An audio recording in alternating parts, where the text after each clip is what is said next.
तो दोस्तों, आप सब कैसे हो? उम्मीद करता हूँ कि आप सब अच्छे और स्वस्थ होंगे। तो मैं आज बैठे बैठे ये सोच रहा था कि अगर पढ़ाई करते करते थक गए या ये सोच रहे हो कि मुझसे पढ़ाई नहीं होती, तो आप कभी भी ये चीज़ मत करना, क्योंकि पढ़ाई करोगे तो अपना लक्ष्य अवश्य प्राप्त करोगे। तो मैं आप सभी से यही गुजारिश करता हूँ कि पढ़ाई चाहे दिन रात क्यों ना करनी पड़े, पढ़ाई अवश्य ज़रूर करना, क्योंकि अपना लक्ष्य पाने के लिए दिन रात ज़रूर करनी पड़ती है। और अगर आपको लगे कि मैं मस्ती करूं, वो करूं, तो ये गलतफहमी बाहर निकाल देना, क्योंकि आप अपने माता पिताओं के बारे में अवश्य सोचना, क्योंकि वो हमें पढ़ाने के लिए कितना कष्ट उठा रहे हैं ये आप अच्छी तरह जानते हो।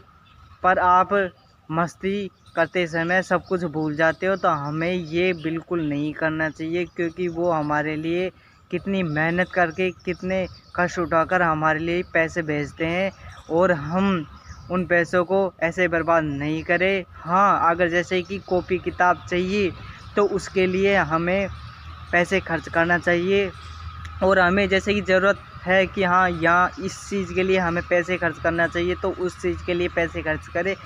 बेफालतू के पैसे खर्च ना करें, और ना ही कभी घूमने के लिए ऐसे वैसे नहीं जाए, क्योंकि पढ़ाई करते समय सिर्फ पढ़ाई पर फोकस रखना चाहिए, और अपना लक्ष्य पाने के लिए हमेशा कड़ी मेहनत चाहिए। तो उसके लिए तो आपको दिन रात अवश्य करना पड़ेगा।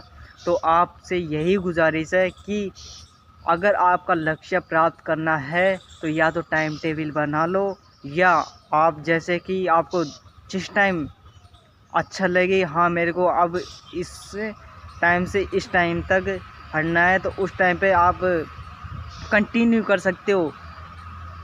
मतलब रोज़ पढ़ना पड़ेगा आपको। और जैसे कि हाँ, धीरे धीरे आपको थोड़ा सा दिक्कत होगी, पर धीरे धीरे जैसे कि आज एक दिन घंटा पढ़ लिया, कल 2 घंटा पढ़ लिए, पर जैसे कि धीरे धीरे आप बढ़ाते जाओ, आपका रूटीन भी बनता जाएगा। आपसे यही गुजारिश है कि आप अपना लक्ष्य को पाने के लिए चाहे दिन रात क्यों ना करनी पड़े, हमें उस लक्ष्य को पाने के लिए हमें कड़ी मेहनत ज़रूर करनी पड़ेगी। किसी दूसरे की बातें पर मत आना, और आप अपने लक्ष्य पर फोकस रखना। इसलिए मैं आपसे यही गुजारिश करता हूँ कि आप चाहे कितनी भी मेहनत कर लो, आपको लक्ष्य अवश्य ज़रूर मिलेगा। और आप सिर्फ पढ़ाई पर फोकस रखना, इधर उधर की बातों पर कभी भी फोकस मत रखना। और मैं आप सभी से यही गुजारिश करता हूँ कि अगर आप पढ़ते पढ़ते थक भी जाओ, तो एक बार अवश्य ये सोच लेना कि हमारे माता पिता हमें पढ़ाने के लिए कितना कष्ट उठाते हैं।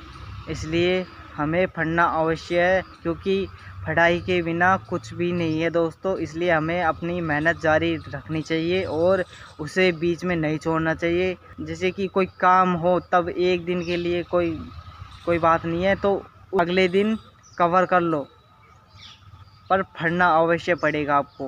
ओके दोस्तों, अब हम मिलते हैं आपको नेक्स्ट ब्लॉग में। आज का यहीं तक समाप्त करते हैं। Okay bye.